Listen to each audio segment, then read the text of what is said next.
Good morning, everybody, and thanks so much for joining us here on KXAN Live. I'm Will DuPree. We appreciate you being here. We hope you're enjoying your Wednesday as well. Hey, this week our team is working to bring you interviews with some of the superintendents at our local school districts ahead of the start of the new school year.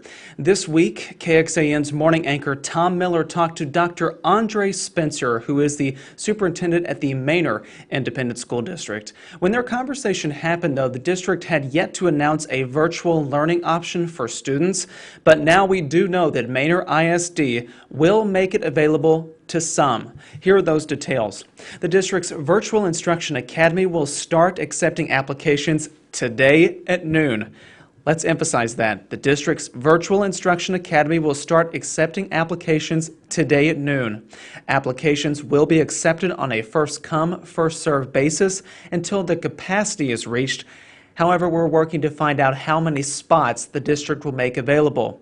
It's open to students ages 12 and younger only, which is obviously that student population not yet eligible to receive the COVID-19 vaccine. The application goes live on the district's website and will remain there until August 18th at noon or until capacity is reached. Important to note here, the virtual learning option will only be offered during the first 9 weeks of the new school year. Now let's hear from the Manor superintendent about what other COVID-19 safety protocols are being put into place for those students who will return to classes in person. Just a couple of weeks from the start of school, and what do you want families to know heading into this new school year when it comes to your COVID-19 protocols? So we definitely want families to understand and know that safety is number one for all of our scholars and for our staff. We are contact tracing and ensuring that we are reporting out if there are cases that are occurring within our schools.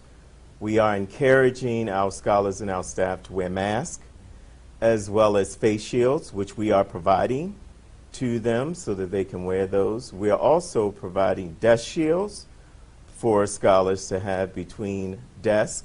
We're providing hand sanitizers, and we also have quite a few other protocols that are in place to make sure that we are providing as much safety as we can within our safety protocol. I would also like to share with our parents and our community to actually explore our return to in-person instruction plan, which is on our website, which gives much, much more detail around all of the things that we are providing regarding safety. And we know no school district in Texas can require masks, but it sounds like you'll be offering them to students when they show up. That is correct. We are offering masks to our scholars, but we're also offering masks to our staff. Because again, safety is really important for us, and we know that the wearing a mask is going to help and support, so we're definitely encouraging all of our scholars and all of our adults to wear their mask, but we're also encouraging them to get vaccinated if they're eligible to get vaccinated. You know, last year, a lot of students were learning virtually. Is that an option this year as well?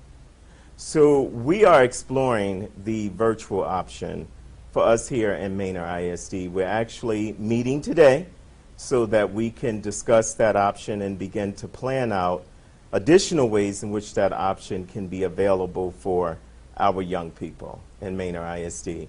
Because we do want to make certain that we are acknowledging to our community and to our parents, we hear you. When you're saying virtual options, we hear you, and we understand that.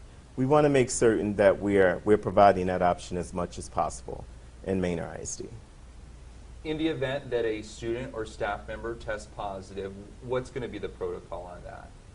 Absolutely. So if someone tests positive, we will send out a letter to that individual. We will also send out a letter to all parents and scholars or anyone else that has come in contact with that individual through our contact tracing.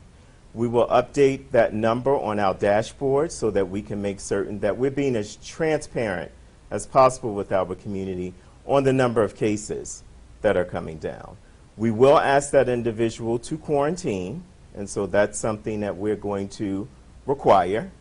But then again, for our staff and for our scholars who were contact tracing, who were close contacts with that particular individual, We're directing them to the CDC website. We're also directing them to the Austin Public Health website, and we're providing them with as much information as we possibly can so that they can take additional precautions if they need to take precautions. But we want to make certain that we're being as transparent as possible with our community. You know, COVID-19 is certainly going to be looming in the background of this school year, but what are you really looking forward to as you kick off another year? So I am definitely looking forward to seeing our scholars. That's like number one. And I think all of our staff are really looking forward to seeing our scholars. We've had some scholars who have not had the opportunity to be in school for about 1.5 years.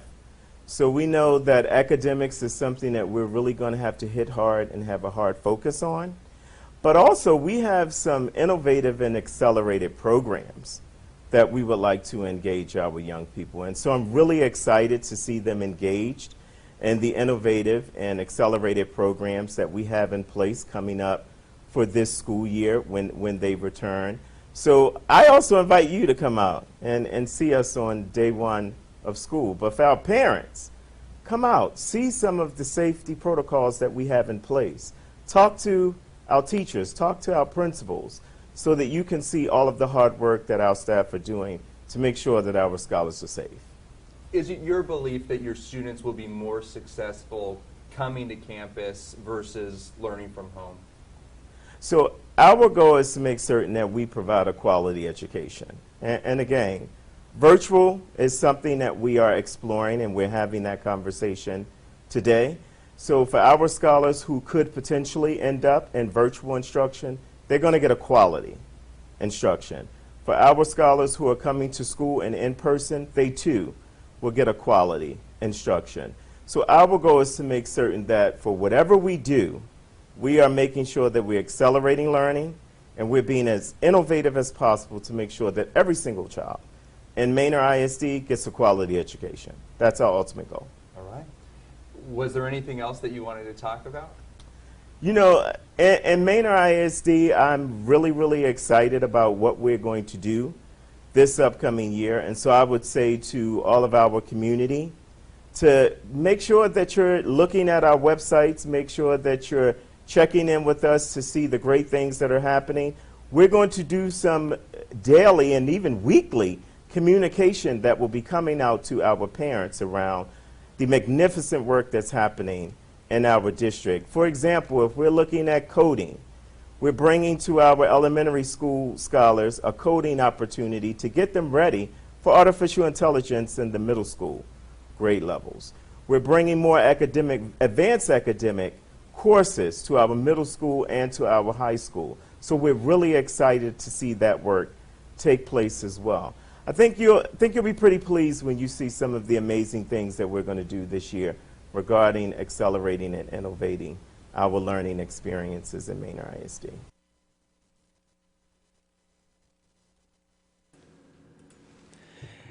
Again, there you heard from Dr. Andre Spencer, the superintendent for the Manor Independent School District. He was talking to KXAN morning anchor Tom Miller. During that interview, again, he said that the district was considering a virtual learning option, and now we have those details available to us. It is again available just for the students who are 12 and younger at Manor ISD. Applications go live today at noon and will stay open until the 18th or until capacity is reached. However, we are working to find out how many spots exactly are available for Manor, so we'll pass that along as soon as we get it. More information is available about this virtual learning option and other back-to-school information. It's all available on our website, KXAN.com, and it's all on your phone, too, if you have the KXAN News mobile app, so please download that if you haven't done so already. Once again, I'm Will DuPree here in the KXAN Live studio. We'll be back throughout the day with additional updates, so please stay with us. We'll also bring you another superintendent interview later today, so please stay tuned for that. Thanks again for watching. We'll see you back here another time. Everyone, please stay healthy and safe. Take care.